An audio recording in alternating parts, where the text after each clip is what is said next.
నన్ను నలుగురు ఎత్తుకోవాలి. అయితే ఎత్తుకోవాల్సినంతవా? అయితే కానీ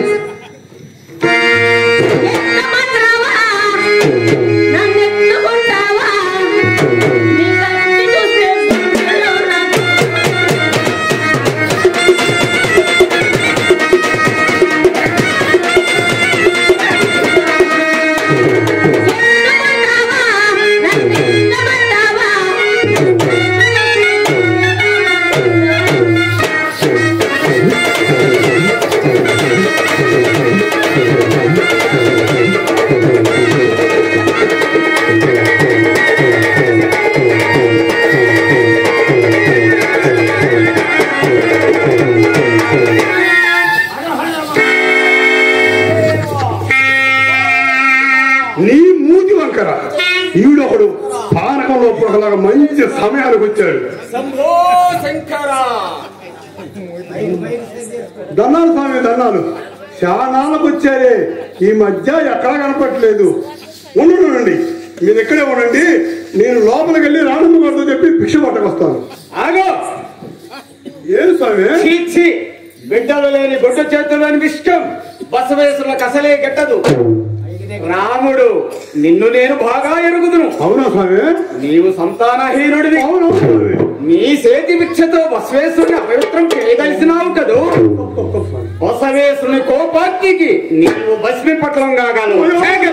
వద్దు స్వామి, వద్దు. మీరు లోపలికి వెళ్ళడానికి వీలు లేదు కనుక అలా చెప్పాను. ఎందుకు వీలు లేదు? అది మా రాజువారి ఆజ్ఞ. ఎవడో ప్రభు? ఎవరు అనండి, పాలగంటి రాజులనే ఎరగరు. దోమనైనా లోనికి పోనిస్తే నా మెడ మీద తలగా ఎగిరి అవతబడిపోతుంది. సాధు సత్సంగులం, సత్యవాకు పరిపాలకులం, శివ పూజ పరతంతులం, త్రిలోక సంసారులం ఈ బసవేశ్వరులు కూడనా? తెలియదు స్వామి. చెబుతున్నాను, తెలుసుకో. చెప్పు స్వామి. మేము మీ ప్రభువుల పినతాతలకు పెదతాతలకు అందరికీ గురువులం. అవునా స్వామి? అజ్ఞానుడివి. అవునవును స్వామి. నీ మీద కోపపడి లాభం లేదు. నిజం చెప్పారు స్వామి. అశేష మహిమ దురంధరుడు బసవేశ్వరుడు నీకు సంతానం అనుగ్రహిస్తున్నాడు. చెప్తాం స్వామి నా మీద ఎంత దయో. ఇదిగో బసవేశ్వరుని పేరు చెప్పి నీ భార్యలకిచ్చుకో. ఎంత సంతానం కావాలనో అంత గలుగును. ఏంది ఊరితో పిల్లలు పుడతారా? సరే కానీ స్వామి, ఎంతమంది కావాలా పుడతారా స్వామి? ఎంతమంది పుడతారు స్వామి? ఎంతమంది అయినా నీవు ఎంతమంది కావాలనుకుంటే అంతమంది గంపెడు కావాలంటే ఈ ఊరు మొత్తం మన ఇత్తనాలు తలప్పుడు తలొచ్చు స్వామి. ఈ ఓపిక రాముడు. అవును మరి. సరే, మొదటి పుట్టు సంతానానికి ఈ బసవేశ్వరుని పేరు పెట్టు. పిల్లలందరూ పెట్టొద్దు స్వామి? పిల్లలందరికి. అవునులే స్వామి, నువ్వు చెప్పింది కూడా. మరి గంపెడు పిల్లలు పుడితే వాళ్ళు మాత్రం బతకొద్దు. మరి బతకాలంటే మంచి తెలియని వాళ్ళ పేర్లు పెట్టొద్దు. అచ్చం మందిరం నుంచి వినాయకుడు గారి పేరు కొంతమందికి, మంది మంతాల మీద మాత్రమే పిల్లగానే రమేష్ అన్న పేరు కొంతమందికి. నోరున్న ఊరొప్పు చెప్పమని చెప్పారు కదా స్వామి. మా ఊరు బయట గయ్యాని ముందు ఉంది స్వామి. నోరు తెరిస్తే ఊరు పరాలు స్వామి. ఏదా మాయదారి ముందు అశ్విని పేరు కొంతమందికి పెడదాం అనుకుంటున్నా స్వామి. సరే గాని మొదటి పుట్టు సంతానానికి ఈ బసవేశ్వరుని పేరు పెట్టు. తప్పకుండా స్వామి, తప్పకుండా. ఎంత ప్రేమ స్వామి. అది ఎల్లుండి రాణమ్మ గారు ఇప్పుడే జలకాలాలు వచ్చి చంద్రబాబు గారిని ఉయ్యాల్లో వేసి పరుండు పెట్టి ఊపుతుంటారు. మంచి సమయానికి వచ్చారు. మంచి బహుమతులు వచ్చారు. వెళ్ళండి స్వామి, వెళ్ళండి.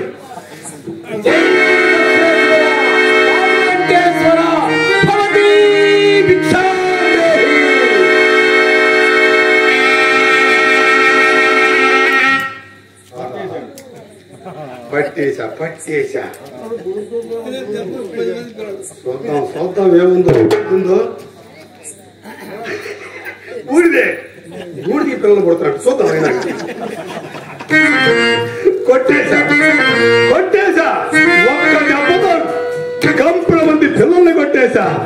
ఆహా సంతానం ఓహో సంతానం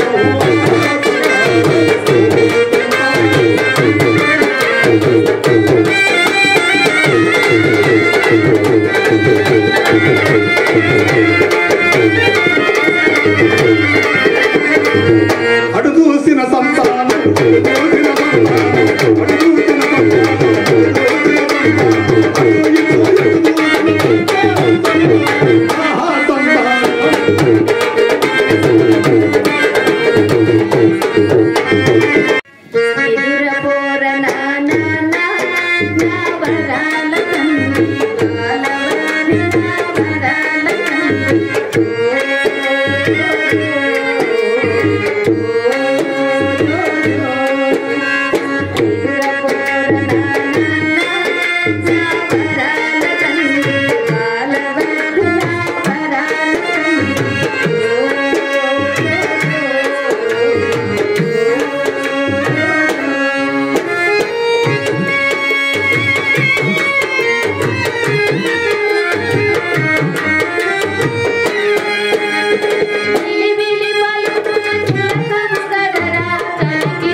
ఎందుకో చేతులు చాపుతున్నాడమ్మా. అంబులికం కావాలేనా? నా చిట్టి తండ్రి కదా.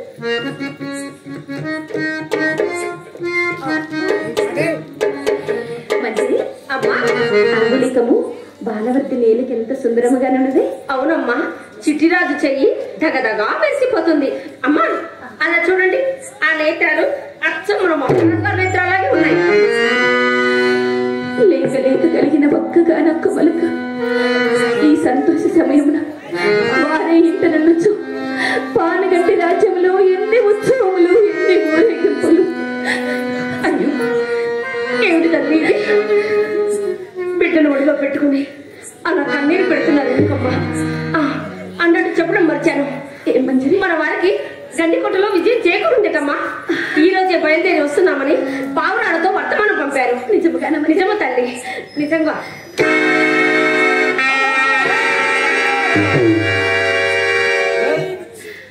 మంజరి, ఎవరో బసవ భక్తుని వల్లనే ఉన్నాడు.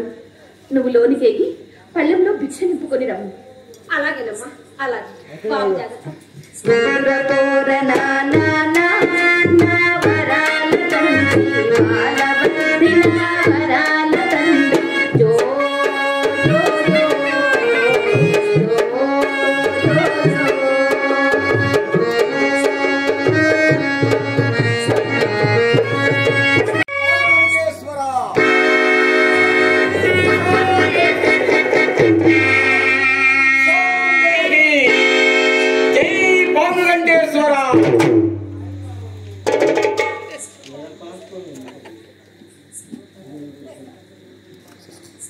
అదేమిటయ్యా ఆ గంట బొంత దిగేసుకుని వచ్చా చెమట పోయేదటయ్యా నీకు పాము కుపుసం లాంటి చీరలో కట్టుకునే మాకే ఎక్కడెక్కడో చెమట పట్టి కింద అయిపోతున్నాం.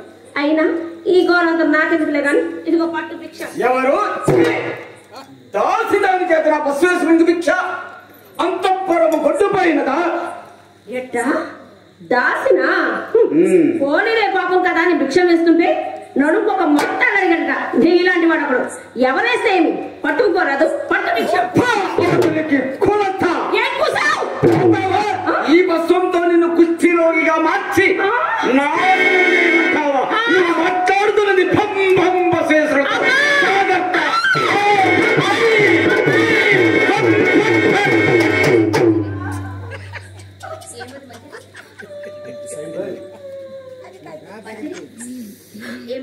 అమ్మా వాడేవాడు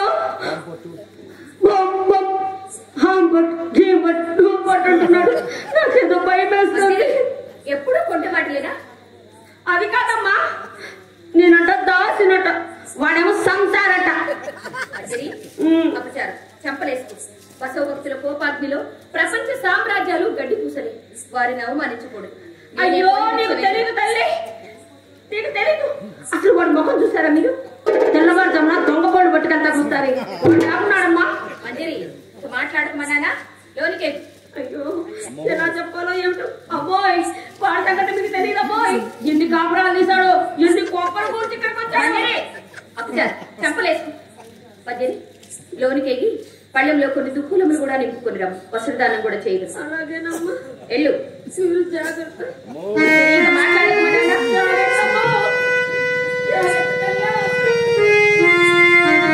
స్వామి మంచి చెప్పడం తెలియని అంతఃపుర కాంతల వేదన తమ ఆగ్రహం తమ బోటి భక్తులకు న్యాయం కాదు. క్షమింపుడు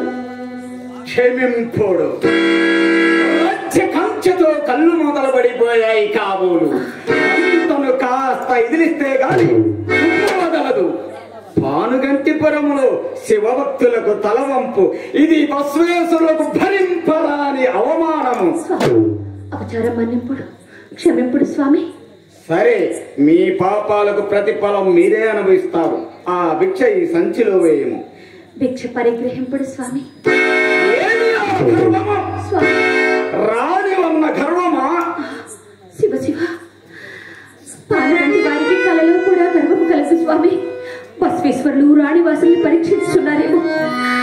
ఇప్పుడు స్వామి గడప దాటి యువతలకి వస్తావా లేదా పొమ్మని మమ్మల్ని అవమానించి బస్వభక్తుల కోపజ్వాలకు అవుతావా? బసవేశ్వరులకు అవమానమే జరిగితే ద్వారము దాటని భిక్ష ముచ్చటికి గొడ్డలు పెట్టు.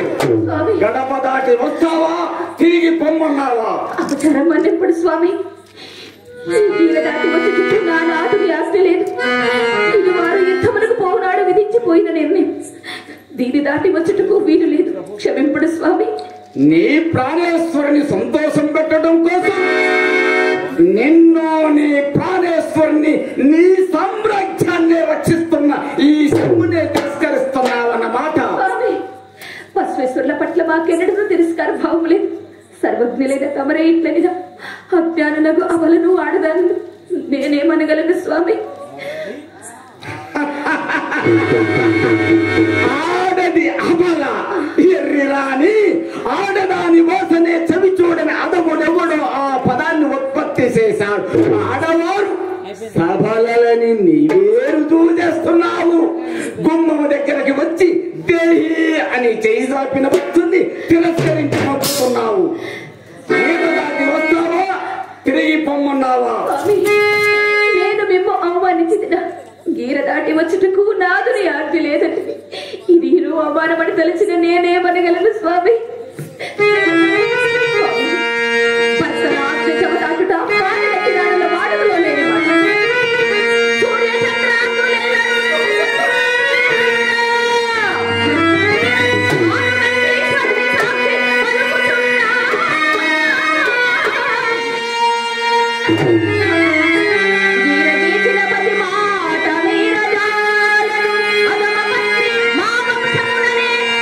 స్వామి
అంధకార ప్రపంచము వలె రాణివాసం అంతయు భయంకరమై కనిపిస్తున్నది.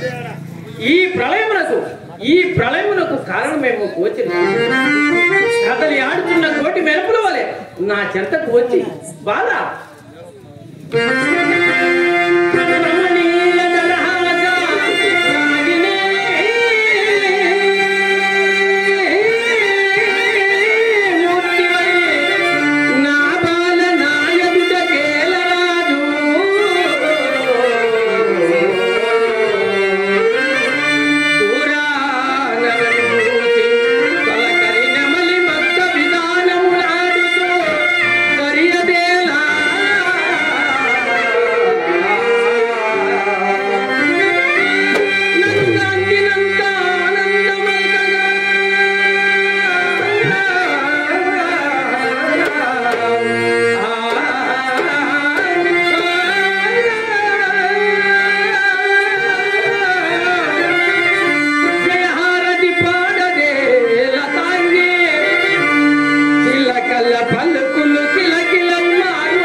ఎవరక్కడ? మంజరి, మంజరి,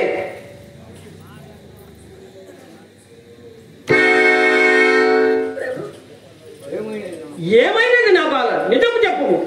చెప్పకున్నను నిన్ను నా కళాబాలముడికి ఆహుతి చేసి వహించారు. చెప్పు, నిజము చెప్పు. నాకేమీ తెలియదు ప్రభు. తెలీదా? ఇంతకు మునుపు ఎవరు బస్వేశ్వరుడట. బస్వేశ్వరుడా? భిక్షాటనకు వచ్చాడు. నేను భిక్ష వేయపోతే ఈ అంతఃపురం కొట్టుపోయిందా? ఒక దాసి చేతన భిక్ష వేయించేదంటూ కేకలు వేయసాగాడు ప్రభు. అప్పుడేమో అమ్మగారు వచ్చి నేను భిక్ష వేస్తాను, నువ్వు లేవు కైకి వస్త్రాలు పట్టుకు రమ్మన్నారు. నేను లోనికి వెళ్ళి వస్త్రాలు పట్టుకొచ్చేసరికి అక్కడ అమ్మగారు లేదు, భక్తుడు లేడు. అంత శూన్యము ప్రభు. ఎందుకంటే తెలిసినది ఈ ఇంద్రజాలం అంతయు ఆ మాయల పక్కింది, వేరొకరిది కాదు. కాంతలు పల్లి బంధించి కాడతిమిరా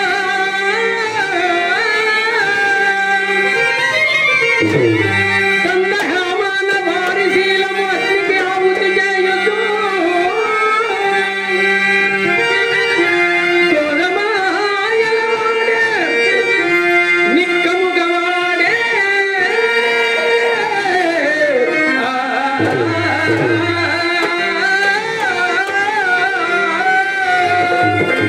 ఓరి పకీరు, నీవు సప్త సముద్రము దాటినను నిన్ను శోధించి పరికించి బంధించి నీ శవం మీద ప్రళయతాండమనగలరు.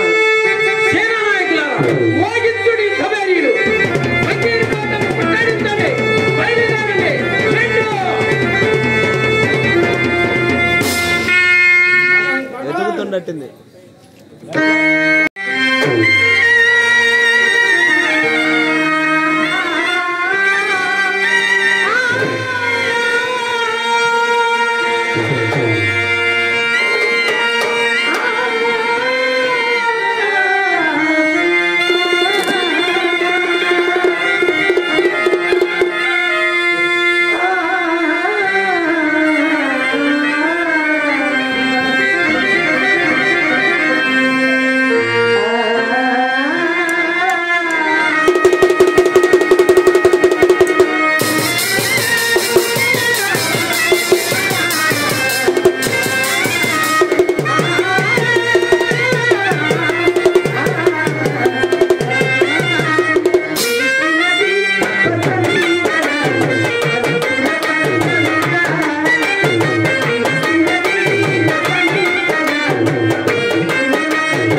ఆగు.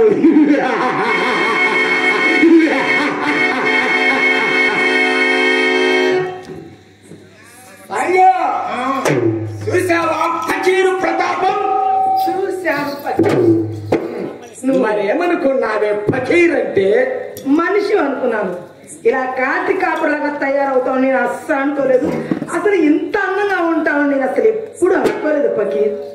నేననుకున్నట్లే అంటున్నావు. ఏమిటో ఫకీరు నీలాంటి మట్టి బుర్రలకు అంతు పంతు తెలియని నాటకం ఆడుతున్నాడే పిచ్చి పిల్ల, నాటకం ఆడుతున్నాడు. అది సరే గాని ఈ కుక్క ఎవరో తెలుసా? కుక్కెవరండి? కుక్కే కాదే నీ అక్క. కాదు కాదు నీ చెల్లెలు. ఎక్కడో పుల్లిస్తే నాకే గజ్జి కుక్కను పట్టుకొని నాకంత నాకు దాని మూతిని కోతీయదవా. అశోకవనములో సీతమ్మని చూసి కూడా ఉత్త చేతులతో తిరిగి వచ్చినాడు. సంజీవి పర్వతాన్ని అమాంతముగా పెళ్లగించక రాగలిగిన మగధీరుడు ఆ సీతను అలాగనే ఈపు మీద ఎక్కించుకొని ఒక్క ఎగురు ఎగిరి యువతలు పడలేకపోయాడా? అసలు ఈ కవులకు తెలివి తక్కువ దద్దమ్మలు సలాతో కలిని కథలతో తాటాకులన్నీ ఖరాబు చేసి పెట్టారు. ఆ రావణుడు లేవలేని పతి కాకపోతే ఆ సీతను చల్లని చెట్టు కింద కూర్చోబెట్టి అప్రాచ్యపు సుంఠ. వాడు ఒక వీరుడు, వీడు ఒక దేవుడు. చూడు నా ప్రతాపం. బాలనాగు శ్రీవారి ఎంత కుక్కలాగా వచ్చినది.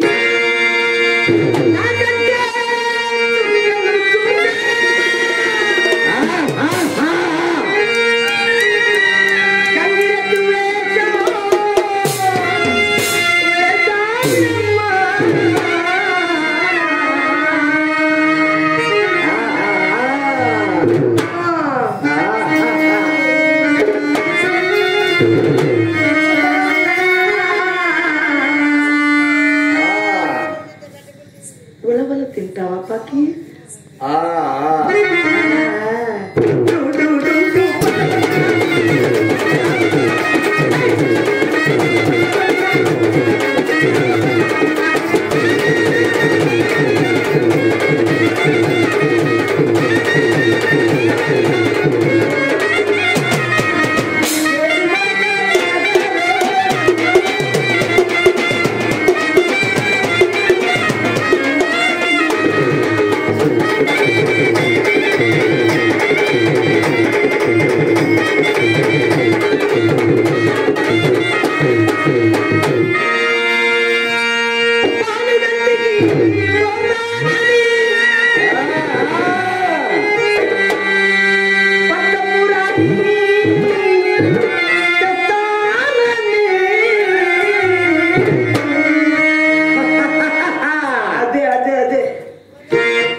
ఈ కుక్క